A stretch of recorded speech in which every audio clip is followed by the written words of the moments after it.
The Witch Queen is shaping up to be one of Destiny's best expansions so far, and as expected, it's got a lot going on with all of its weird secrets and twists and mysteries. And today we're going to be breaking it all down. I've done the digging and we've got a lot to talk about packed into this massive roundup of all the most interesting stuff I've found that is pretty easy to miss. In typical fashion, we're going to be going deep into the rabbit hole on this one, so it's going to be a good one. If you're feeling generous today, all I ask is if you click the like button down below. It helps out more than you could imagine. But let's not waste any more time with intros and get straight into it. So it wouldn't be a Destiny expansion without a classic, vague and confusing cutscene at the end, so let's talk about it. There's actually a ton more going on here than you might think. Is a very interesting cutscene. 8 years later, Bungie have finally shown off the actual main villain of the entire franchise. But what's even more interesting is that Bungie did technically show off this character all the way back in 2013, a year and a half before the game even came out. This basically proves how long Bungie have planned this character even from the beginning, and that he isn't some random dude they just plucked out of thin air, and is why this cutscene is so clever. But this guy is the same character from this concept art from the 5 races of Destiny. If you're an OG, you might recognize it. But this is from 2013 when Destiny was about halfway into development. It hadn't even been rebooted at this point, but these are essentially the main 5 races that Bungie had planned all along from the beginning. So the Vex, the Fallen, Cabal, Hive, and this 5th Darkness race. Now, we pretty much assumed that they had just scrapped this idea and there wasn't going to be a 5th race until now, and this cutscene actually shows the same character with that black human-shaped body and the white head and the pyramids and the smoke coming off. This was their same plan for the 5th race, and literally nothing has changed. Obviously, we've got the Taken and Scorn, but they're pretty much just variants of the original 4. But it's interesting to see for the first time in the Destiny franchise so far, we're actually seeing the 5th enemy race being revealed. And it was the first thing I thought of when I saw this guy with the white head and the black human-shaped body. As you've probably heard throughout the Witch Queen, his name is the Witness, and this is the actual guy that controls the pyramids. This is the main dude behind all these pyramid ships and the Black Fleet and all these kind of scary, mysterious enemies we've never known anything about or what their even deal is, but this is the guy behind them. The interesting thing is that in this cutscene, he's actually speaking to the Traveler, not the Guardian. So when he says the game is over, he's referring to this chess game that the Witness and the Traveler have been playing since apparently the beginning of time, and Guardians are basically the chess pieces, so we don't really care. We play both sides, basically whoever gives us the best loot, but this Witness guy isn't actually after us, he's after the Traveler, and apparently something important inside it. He said the key is in its pale heart. I think everyone has always wondered since the beginning of Destiny, what is inside the Traveler, what's his deal, what's it made of, and what's it holding, but apparently there's some kind of key that the Witness wants. Now, when you get into the motivations and the lore of this character, it does get very deep and philosophical, which is always what I find interesting because you get into the meaning of life and the universe and existence and all this deep stuff. But the Witness is almost very similar to Thanos as a character. He's very much like an extreme survival of the fittest guy.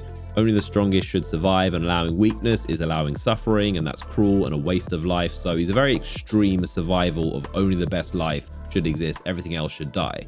So he's not necessarily like an evil character just killing stuff for fun. He's trying to supposedly preserve a balance in the universe, whereas the Traveler is the opposite. Its job is to create life, and everywhere it goes, it just gives life to aliens and tries to preserve as much life as possible. So the two of them are basically playing this chess game of life and death, and the end result is supposed to be called the final shape, and that's why the expansion is called that. And that means the best of the best, the ultimate result of life in the universe, basically. I told you it was going to get very philosophical.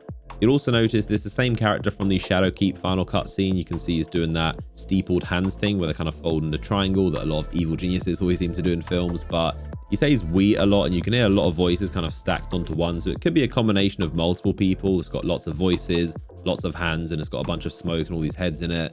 I mean, to be honest, he does look like probably the least intimidating villain we've ever seen. I mean, he's got those big round eyes, and everyone's saying he looks like Boss Baby or Megamind or the Prometheus character.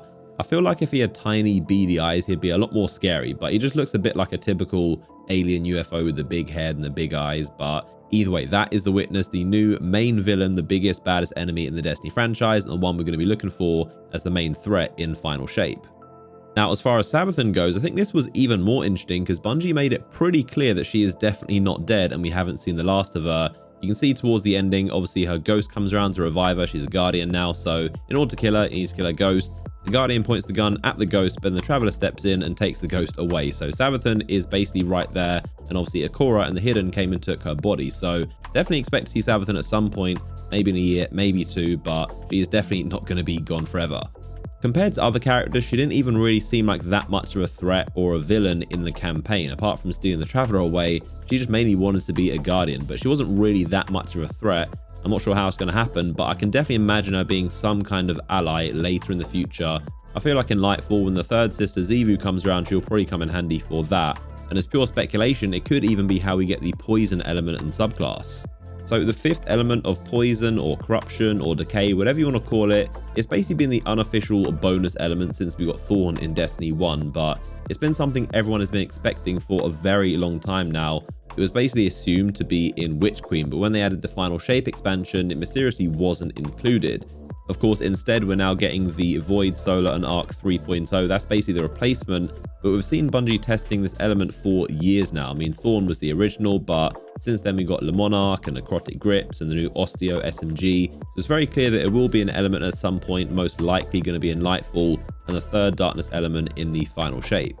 It's a very nice touch that Bungie deliberately made the Osteo Striga combo perfectly with the Necrotic Grips gauntlets for the Warlock, so if you use them, it basically makes poison spread everywhere like crazy. It's very, very powerful. It just shows that Bungie is still toying with this poison element. We obviously have the 3 light elements, but if you click on the darkness side, it's just stasis all by itself. So there's a lot of speculation as to how we'll get it, but it could be from Savathan, as it's definitely that green hive-like energy we've seen since 2014. But seeing as Savathan has now switched sides to the light, maybe she gives it to us, or the darkness pyramids give it to us instead. But either way, this fifth element is definitely something we'd expect to see at some point.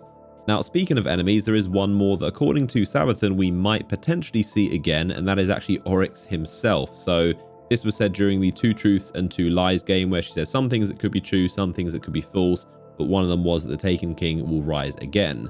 So at this point, obviously, it's anyone's guess whether it's true or false. That's the first step. And the second step is she even talking about Oryx? She could be talking about someone else. I mean, technically, he got the power from the Witness, so she could be talking about the Witness. He is the original Taken King. Now, we do also know that Bungie is planning to return one of the Destiny 1 raids, either being Wrath the Machine or the King's Fall.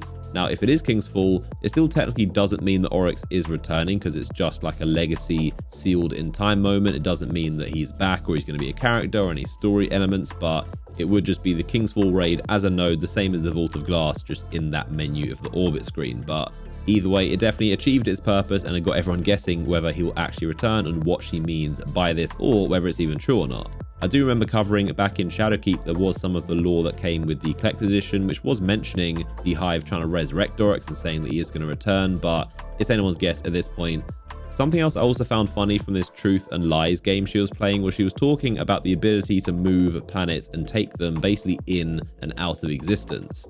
So as we saw in the Witness cutscene, he definitely does have the power to move around the planets, and the ones that are vaulted he does have in his possession. We obviously got Mars back, kind of partially at least. But Savathan is implying that this is a power that we might get at some point too, the ability to control planets and move them around. But I do think it's funny, this is kind of Bungie's way of adding some kind of lore to why the planets have disappeared, because it was really something that wasn't that well explained, and obviously the main reason breaking the fourth wall is obviously for memory limitations. Bungie needs to remove those planets because they physically couldn't fit in Destiny 2 anymore. The game wouldn't function with those existing.